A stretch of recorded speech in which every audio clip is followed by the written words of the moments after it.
हे hello welcome back MBCET aspirants. So guys आपको ये news मिल चुकी होगी कि एमबीसीईटी 2027 का जो फर्स्ट अटेम्प्ट है वो प्लान है दिसंबर सेकेंड हाफ से, मतलब 15-16 दिसंबर के बाद से लेके जनवरी मिड तक। इसके बीच में ये एक महीने में कभी भी हो सकता है और ये 2 बार न्यूज में ऑलरेडी आ चुका है, तो दिस शुड बी लेजिट। ठीक है। और सेकेंड अटेम्प्ट जो है वो मार्च अप्रैल में प्लान होगा। अब इसका रीजन ये है क्योंकि लास्ट टाइम जो फर्स्ट अटेम्प्ट अप्रैल में रखा गया था और सेकेंड अटेम्प्ट मई में, तो बहुत सारे स्टूडेंट्स का दोनों में से एक अटेम्प्ट यूनिवर्सिटी एग्जाम्स के साथ क्लैश कर गया और इसीलिए वो दोनों अटेम्प्ट्स दे नहीं सके। तो इसीलिए they have planned it to keep it quite before in January, so that किसी भी एग्जाम के साथ वो क्लैश ना हो सके। अपार्ट फ्रॉम दैट, अगर उस हिसाब से हमारे पास जो 6 महीने बचे हैं, तो there only 6 months left, right? So guys you have to be very serious. तो उस हिसाब से I brought to you a complete syllabus का पार्ट की कौन से ऐसे अपडेटेड टॉपिक्स है जो लास्ट 2 साल से आ रहे हैं, उनका वेटेज क्या है, एग्जाम में वो कितने मार्क्स के लिए आए थे, इस साल कितने मार्क्स के लिए एक्सपेक्टेड है, कौन सी चीजें है जो बहुत इंपॉर्टेंट है और जिससे हम स्टार्ट कर सकते हैं हमारा preparation. So complete preparation plan for the next 6 months I brought to you. देख लेना, जिसको एक्सेल चाहिए होगी डिस्क्रिप्शन में मेल आईडी डाल दो, will send it to you. ठीक है। Apart from that, if you want to enroll into MBA CET 2027 focused batch of JBMS focus batch जिसको हम बोलते हैं बाय टॉपरनिकस, इसका बेस्ट पार्ट ये है कि JBMS alums as your faculty मिलेगी आपको 100+ सिलेक्शन सेट ऑफ 5 कॉलेजेस में। सबसे इंपॉर्टेंट बात guys, one on one mentorship मिलेगी। तो आप कोई भी पर्टिकुलर प्रॉब्लम आ रहा है तो आप डायरेक्टली मेंटर के साथ कनेक्ट कर सकते हो और आपके डाउट्स क्लियर कर सकते हो। ठीक है। So this is a very important part. तो अगर इसमें आपको एनरोल करना है, डिस्क्रिप्शन में लिंक डाली गई है या फिर आप दिए गए नंबर पे भी व्हाट्सएप कर सकते हो। ठीक है। अभी क्विकली देख लेते हैं what can be the next part. So topics की जब बात करते हैं, when we talk about the topics, तो पहले तो कॉन्ट्स एज अ सेक्शन की बात करते हैं। यू कैन क्लियरली सी कि कॉन्ट्स में मैंने दो डिस्ट्रीब्यूशन किए। First is must do topics and second is round to not very important, right? Must do topic मैंने लास्ट 2 साल से ये पैटर्न देखा है। इनफैक्ट अगर इस साल की सीईटी की बात करते हैं तो time work, time speed and profit on loss, ये तीनों मिला के 15 to 20 क्वेश्चन आए थे out of 50। So just imagine, ये 3 चैप्टर भी किसी के अगर क्लियर है तो उस हिसाब से उसको आराम से 15 से 20 मार्क के बीच में अटेम्प्ट हो सकता है उसका, राइट?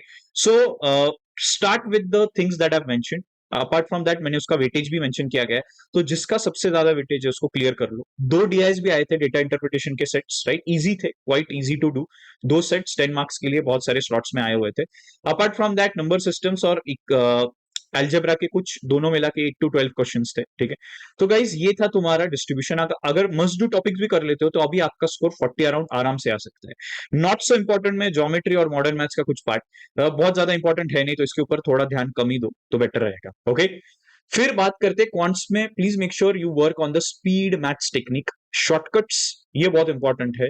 जब हम टॉपरनिकस में कोई भी चैप्टर करवाते हैं क्वांट्स का, वी मेजरली मेक श्योर कि आप शॉर्टकट्स के ऊपर पूरा काम कर रहे हो, क्योंकि क्वांट्स में अगर आपके पास शॉर्टकट नहीं for each and everything, calculation हो गया, कॉन्सेप्ट हो गया, चैप्टर हो गया, तब तक आप वो क्वेश्चन 30, 40, 50 सेकंड्स में नहीं कर पाओगे। ठीक है। अपार्ट फ्रॉम दैट, रीजनिंग की जब बात करते हैं guys, when we come down to reasoning as a section, तो रीजनिंग में लास्ट टाइम बहुत सारे स्लॉट्स जो थे उसमें पजल्स थे ही नहीं, एक हाथ दूसरा पजल था मैक्स। तो उस हिसाब से जो टॉपिक्स इंपॉर्टेंट है वो है तुम्हारा कोडिंग, डिकोडिंग, ऑर्डर रैंकिंग, उसके बाद इनपुट आउटपुट। ये 3 चीजों के ऊपर बहुत ज्यादा क्वेश्चंस थे कंपैरेटिवली, तो इन 3 चैप्टर्स के ऊपर ज्यादा फोकस करो। बट उसी के साथ ब्लड रिलेशन हो गया, डिस्टेंस डायरेक्शन हो गया, सिलॉग्स हो गया, सीरीज हो गई, नंबर एंड अल्फाबेट, राइट? इसके ऊपर भी काम करो। सो ये जो पजल्स छोड़ के जो बाकी का पार्ट मैंने रखा हुआ है उसके ऊपर you can expect minimum 50 questions guys, minimum 50 question. Just imagine 75 में से 50 क्वेश्चंस उसी टॉपिक्स में से आने वाले, राइट? फिर उसके बाद कुछ पजल्स के ऊपर भी क्वेश्चंस आ सकते हैं। क्रिटिकल रीजनिंग जो बहुत सारे स्टूडेंट्स को परेशानी करते हैं, लास्ट टाइम फर्स्ट अटेम्प्ट में क्रिटिकल रीजनिंग देखने ही नहीं मिला था, बट ऐसा नहीं कि नेक्स्ट अटेम्प्ट भी नहीं होगा। बट ऑफकोर्स आप एंड में कर सकते हो, स्टार्टिंग में उसको करने की जरूरत आपकी है नहीं। ठीक है।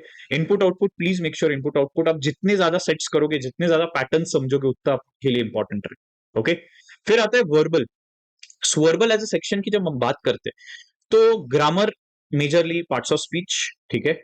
टेंस के ऊपर क्वेश्चंस थे, पार्ट्स ऑफ स्पीच के ऊपर थे, 8 to 10 questions of grammar. Fill in the blanks में vocabulary based fill in the blanks थी। ठीक है।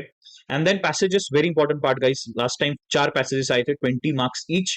और जो कैटेगरीज, हॉट कैटेगरीज है जो रिपीटेटिवली आए थे, उनकी कैटेगरीज में मैंने यहाँ पे डाल के रखी है। ठीक है। फिर उसके बाद वोकैबुलरी में सिनोनिम आए थे, antonyms, one word substitution, idioms and phrases, almost close to 8 marks. So उस हिसाब से फिर आता है पैराजंबल, कुछ स्लॉट्स में आए थे 5 मार्क्स के लिए, क्लोस्टेस बहुत सारे स्लॉट्स में था ही नहीं। ठीक है। And then verbal analogy.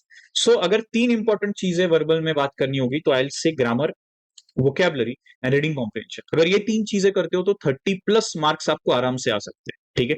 फिर बचता है एक लास्ट सेक्शन 25 मार्क्स का, which is abstract reasoning, which is quite easy अगर आप प्रैक्टिस करते हो तो। आइडियली ये सेक्शन आप स्टार्ट कर सकते हो सितंबर अक्टूबर से। अभी please don't start this section, not needed at all. तो एब्स्ट्रैक्ट रीजनिंग में जो मस्ट डू टॉपिक्स है, ये सारे पैटर्न्स है जो देखे गए थे, which is missing series, analogy, odd one out, ये तीनों बहुत ज्यादा थे, इनके ही ऑलमोस्ट क्लोज टू 15 और क्वेश्चंस थे। Water mirror image, paper folding and cutting and figure counting, इसके ऊपर 2-3 क्वेश्चन ही थे, ठीक है। So this was the complete syllabus and weightage of each and every topic of your MBCT exam, ठीक है। अभी फाइनली डेली प्लान के ऊपर चलते कि आपका डेली प्लान कैसे होना चाहिए। So if you could see daily schedule, ये 30 डेज मैंने रफ प्लान बनाया, उसके बाद वापस मैं जुलाई में एक वीडियो बनाऊंगा जहां पे जुलाई का क्या प्लान होना चाहिए, राइट। सो अगर आप फुल टाइम प्रिपरेशन कर रहे हो तो guys this should be your plan कि आप कोई भी फर्स्ट टॉपिक उठा लो, जैसे परसेंटेज, गो बाय सीक्वेंस, उसके ऊपर कॉन्सेप्ट्स करके एटलीस्ट 30 क्वेश्चन सॉल्व कर लो। फिर alpha numeric series in reasoning, ठीक है। वी स्टार्ट विद टॉपिक, छोटे छोटे टॉपिक से स्टार्ट करते हो, ऑफकोर्स आप दूसरा भी टॉपिक ले सकते हो। 50 क्वेश्चंस, आप बोलोगे इतने क्वेश्चंस क्यों, क्योंकि रीजनिंग में इफ यू सी 75 मार्क्स के लिए रीजनिंग है, और इस साल अगर पजल नहीं आए, सिर्फ ट्रेडिशनल एलआर के टॉपिक आए, तो इट इज वेरी इंपॉर्टेंट कि आपका ये कवर हो जाना चाहिए। तो 50 क्वेश्चंस कर लो जो लोग फुल टाइम प्रिपरेशन गैप पे है। ग्रामर में स्टार्ट करो नाउन से, फिर प्रोनाउन, एडजेक्टिव, वर्ब, ये सारी चीजें एक एक दिन करते जाओ। उसके ऊपर 30 क्वेश्चंस कर लिए, हार्डली 15-20 मिनट लगेंगे, हो जाएगा, राइट। तो ये हर दिन आप एक लेवल बढ़ाते जाओ। जैसे परसेंटेज में सेकेंड डे लेवल 1 कर लो, ठीक है। थर्ड डे अगर आपको लग रहा है नहीं मुझे और थोड़ी प्रैक्टिस चाहिए, तो और 30-40 क्वेश्चन प्रैक्टिस कर लो, और फिर फोर्थ डे नेक्स्ट चैप्टर चालू कर लो। सो आइडियली 3 और या 3 to 4 days for one topic आराम से हो जाता है, ठीक है। उसके बाद रिवीजन के लिए भी बहुत टाइम बचे। Apart from that daily task अगर देखते हो, राइट साइड अगर आप टेबल देख पा रहे हो, तो नेक्स्ट 30 डेज के लिए आपके डेली टास्क ये है, आपको रोज 20 वोकैबुलरी वर्ड्स करने। उसके बाद रीडिंग स्टार्ट करनी है, start reading paper, start reading different articles, right. 20 to 30 minutes at least reading करो। Table square cubes for maths, ये नेक्स्ट 30 डेज में हो जानी चाहिए। 30 तक टेबल्स, 30 तक स्क्वायर्स एंड 15 तक क्यूब्स, ठीक है। और उसके बाद जो लोग फुल टाइम प्रिपरेशन पे गए, रोज टॉपिक टेस्ट दो। There are an number of websites, if you join this particular batch which is Toppernicus का सीईटी फोकस बैच, अगर ज्वाइन करते हो तो हम खुद आपको हर एक टॉपिक के ऊपर टेस्ट देते हैं, टीपीएस शीट्स देते हैं, सो दैट हर एक टॉपिक के बाद आप समझ सको कि आपको वो कितना properly you are understood and you are able to apply that particular concepts, ठीक है। So guys, before I end, if you want to enroll into this MBA CET 2027 focus batch, trust me guys, this will really be helpful because mentorship and coaching दोनों साथ में मिलने वाला है, ठीक है। apart from that mocks and enough of practice material आपको मिलेगा, 6000 प्लस प्रैक्टिस क्वेश्चंस आपको मिलेंगे, राइट। तो ये सारी चीजें अगर आपको चाहिए होगी तो आप डिस्क्रिप्शन में जो लिंक डाली उसके ऊपर रजिस्टर करो, या फिर दिए गए नंबर पे व्हाट्सएप कर लो। Please make sure don't be late, क्योंकि ऑफ कोर्स आपके बीच बीच में कुछ एग्जाम्स भी होंगे, दिवाली की छुट्टी होगी, तो we don't have that much time.